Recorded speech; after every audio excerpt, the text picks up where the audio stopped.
Erectile powder क्या है, किन केसेस में जनरली डॉक्टर्स आपको ये एडवाइस करते हैं, क्या इसके कंपोनेंट्स हैं, किन केसेस में ये इसकी क्या डोजेज रहती है, क्या इसके प्रिकॉशंस हैं, किस तरह से ये काम करती है और क्या इसके साइड इफ़ेक्ट्स हैं। इलेक्ट्रल पाउडर बेसिकली एक ओरल रिहाइड्रेशन सॉल्ट है जो कि हमारी बॉडी में इलेक्ट्रोलाइट्स, मिनरल्स या वाटर के लूज होने पे डॉक्टर्स प्रिस्क्राइब करते हैं। ये हमारी बॉडी में हमारे इलेक्ट्रोलाइट बैलेंस को मेंटेन करता है, हमारी बॉडी से लॉस्ट वाटर को रिस्टोर करने में हेल्प करता है। बेसिकली ये एक रिहाइड्रेशन सॉल्ट है जो कि हमारी बॉडी में डिप्लीट हो चुके बहुत इंपॉर्टेंट इलेक्ट्रोलाइट्स, मिनरल्स या वाटर को रिप्लेस करता है।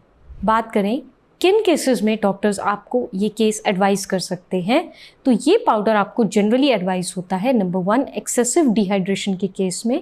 डिहाइड्रेशन हो सकती है आपको अगर लूज स्टूल्स हैं या फिर अगर आपको फ्रीक्वेंट वॉमिटिंग्स हैं, ऐसे केसेस में आपकी डिहाइड्रेशन का चांस बढ़ जाता है। इस केस में आपको डॉक्टर्स ये पाउडर एडवाइस कर सकते हैं। नंबर 2, अगर आपको वीकनेस, लेथार्जी या फटीग बहुत ज़्यादा फील होता है वाटर लॉस की वजह से, उस केस में डॉक्टर आपको ये एडवाइस कर सकते हैं। नंबर 3, आपकी बॉडी से आपके जितने भी इम्पॉर्टेंट न्यूट्रिएंट्स हैं जैसे कि इलेक्ट्रोलाइट्स हैं, जैसे कि सोडियम क्लोराइड वगैरह हैं, उनको रिस्टोर और रिप्लेनिश करने के लिए भी ये एडवाइजेबल है। इसके अलावा अगर आपको एक्सेसिव वॉमिटिंग या फिर लूज स्टूल्स हैं तो ये उनको कम करने में भी हेल्प करता है और ऐसे केसेस में भी डॉक्टर्स इसको एडवाइस कर सकते हैं। अगर इसकी कॉम्पोजिशन की बात करें तो बेसिकली क्योंकि ओरल रिहाइड्रेशन सॉल्यूशन है तो मेन जो इसके कॉन्स्टिट्यूएंट्स है वो इलेक्ट्रोलाइट्स ही हैं। Number 1 sodium chloride, number 2 potassium chloride, इसके अलावा सोडियम सिट्रेट और डेक्सट्रोज एनहाइड्रस। ये सब कॉन्स्टिट्यूएंट्स मिलके इसकी कॉम्पोजिशन को कंप्लीट करते हैं। क्योंकि सोडियम, क्लोराइड, वाटर और इसमें डेक्सट्रोज भी है, कुछ शुगर कंटेंट भी है, ये हमारी बॉडी को एक नॉर्मल इलेक्ट्रोलाइट बैलेंस देने में बहुत इंपॉर्टेंट रोल प्ले करते हैं। हमारी बॉडी में इलेक्ट्रोलाइट्स का बहुत इंपॉर्टेंट रोल है। ये हमें मोशन मेंटेन करने में, चलने में, फिरने में, उठने में और एक नॉर्मल थिंकिंग प्रोसेस को और नॉर्मल हेल्दी लिविंग को प्रमोट करने में बहुत इंपॉर्टेंट रोल प्ले करते हैं। कई बार अगर आपकी बॉडी से आपके इलेक्ट्रोलाइट्स बहुत ज़्यादा लूज हो जाते हैं या आपकी बॉडी में पानी की कमी हो जाती है, ये स्थिति बहुत केसेस में जानलेवा भी सिद्ध हो सकती है।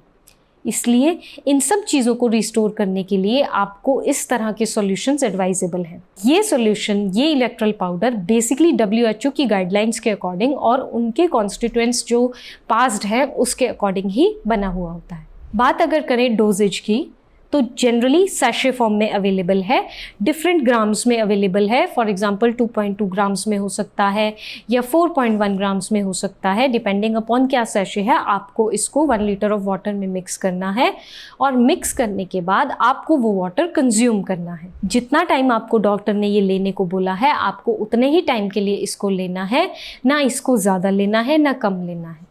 ध्यान देने की चीज़ ये है कि अगर आपने ये इलेक्ट्रोलाइट बैलेंस का सॉल्यूशन बना के रखा है, सैशे वाटर में आपने मिक्स करके रखा है और अनयूज सैशे 24 आवर्स से रखा हुआ है, अनयूज्ड पड़ा है, तो आप उसको डिस्कार्ड कर दें। वो आपको यूज़ करने के लिए एडवाइजेबल नहीं है। ये बात थी डोजेज की।